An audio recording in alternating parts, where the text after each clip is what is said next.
और इसको हम इसी टॉपिक को कंटिन्यू करते हैं। Torque is equal to R cross F. आप इसको ओपन करें तो ये हमारे पास आ जाएगा are F sine of theta. तो टार्क इक्वल है R F sine of theta. जब भी हम क्रॉस प्रोडक्ट को ओपन करेंगे साइन थीटा आएगा। हमने कल क्रॉस प्रोडक्ट में भी बात की थी। तो क्लास अब हम देखते हैं कि डिपेंडेंस टार्क की किस पर है। डिपेंडेंस ऑफ टार्क,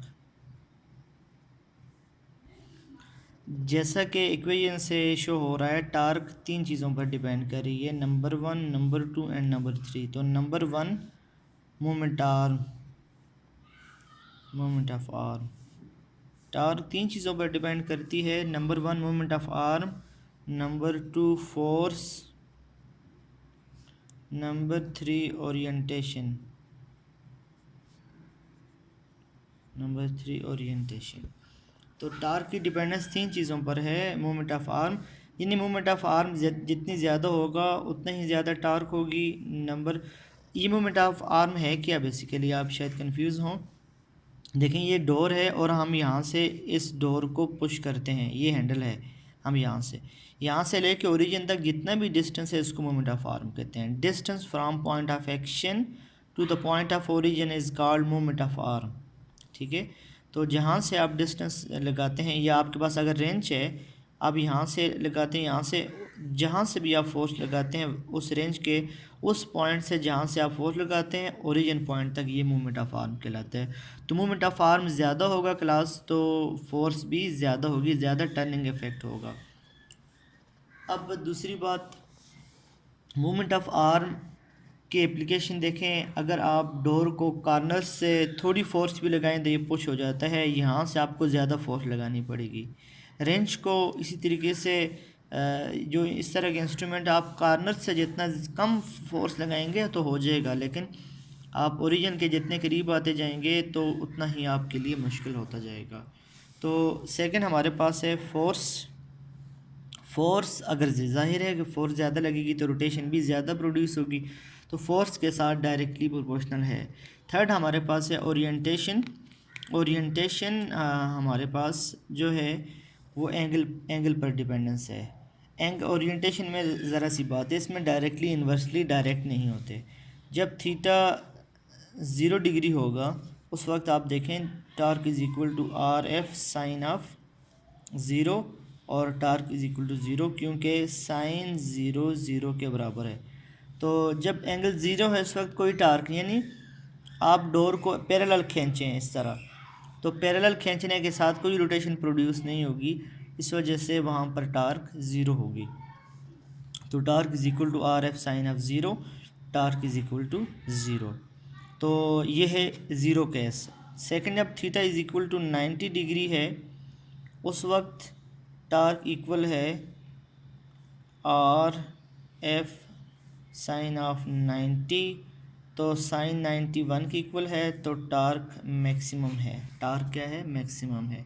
तो जब आप इन चीज़ों के परपेंडिकुलर हमेशा फोर्स एग्जर्ट करेंगे तो ये हमारे पास जो है वो मैक्सिमम टार्क प्रोड्यूस होगी। तो ये आपने टार्क की इसके बारे में पढ़ा। अब यूनिट को भी देख लें कि क्लास यूनिट क्या होते हैं टार्क के।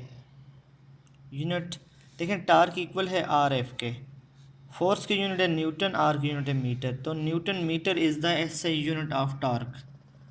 Newton metre is the SI unit of torque, ये टार्क का एसआई यूनिट है। तो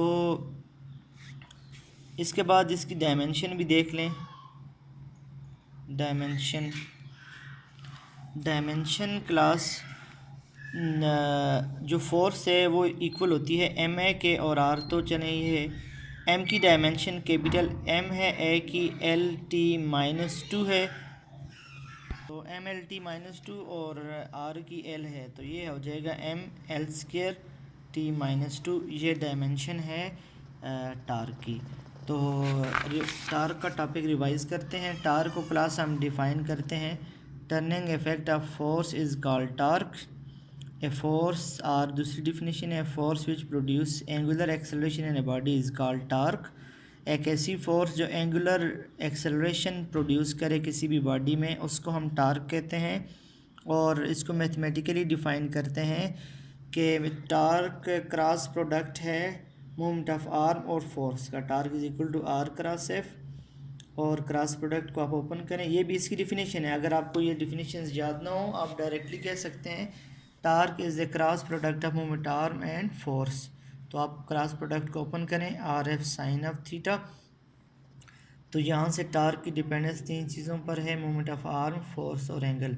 मोमेंट ऑफ आर्म पर भी डायरेक्टली है, फोर्स पर भी डायरेक्टली है। मोमेंट ऑफ आर्म ज़्यादा होगा तो टार्क भी ज़्यादा होगी, और फोर्स ज़्यादा होगी तो टार्क भी ज़्यादा होगी। और थर्ड ओरिएंटेशन पर में दो बेसिक एंगल हैं, 0 डिग्री एंड 90 डिग्री। तो हमेशा याद रखें जहाँ भी साइन आ जाए, साइन 0 पे हमेशा 0 होगा और साइन 90 पे हमेशा मैक्सिमम होगा।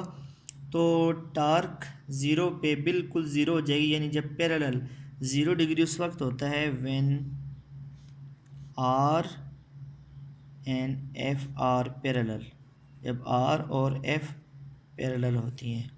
और 90 उस वक्त होता है when R and F are perpendicular, जब आर और एफ ये आपस में परपेंडिकुलर हों। तो उसके बाद हमने यूनिट पर बात की, टार्क का यूनिट है न्यूटन मीटर, और डायमेंशन इसकी ये एक पॉइंट हमेशा याद रखें, anticlockwise anticlockwise anticlockwise torque is always taken positive. हमेशा एंटी क्लॉकवाइज टार्क, यानी एंटी क्लॉकवाइज का मतलब होता है opposite to clockwise. Anticlockwise torque हमेशा पॉजिटिव ली जाती है, while clockwise torque is taken as negative. जबकि क्लॉकवाइज टार्क जो इस डायरेक्शन में होती है ये हमेशा नेगेटिव ली जाती है। ये कन्वेंशन है क्लास, हमेशा एंटी क्लॉकवाइज टार्क को पॉजिटिव लिया जाता है और क्लॉकवाइज टार्क को नेगेटिव लिया जाता है। ये कन्वेंशन है उसकी वैल्यू, क्योंकि डायरेक्शन एंगल भी हमेशा याद रखें, एंगल हमेशा जो क्लॉकवाइज एंगल होता है वो हमेशा नेगेटिव लिया जाता है। यानी ये आपके पास क्वाड्रेंट है, हमेशा क्लॉकवाइज जो एंगल है ये नेगेटिव लिया जाता है, और एंटी क्लॉकवाइज जो क्वाड्रेंट है वो हमेशा पॉजिटिव लिया जाता है। तो क्लास ये टार्क का टॉपिक था। क्रॉस प्रोडक्ट के बाद आपने इसका टॉपिक देखा। इंशाल्लाह नेक्स्ट में हम इक्विलिब्रियम देखेंगे।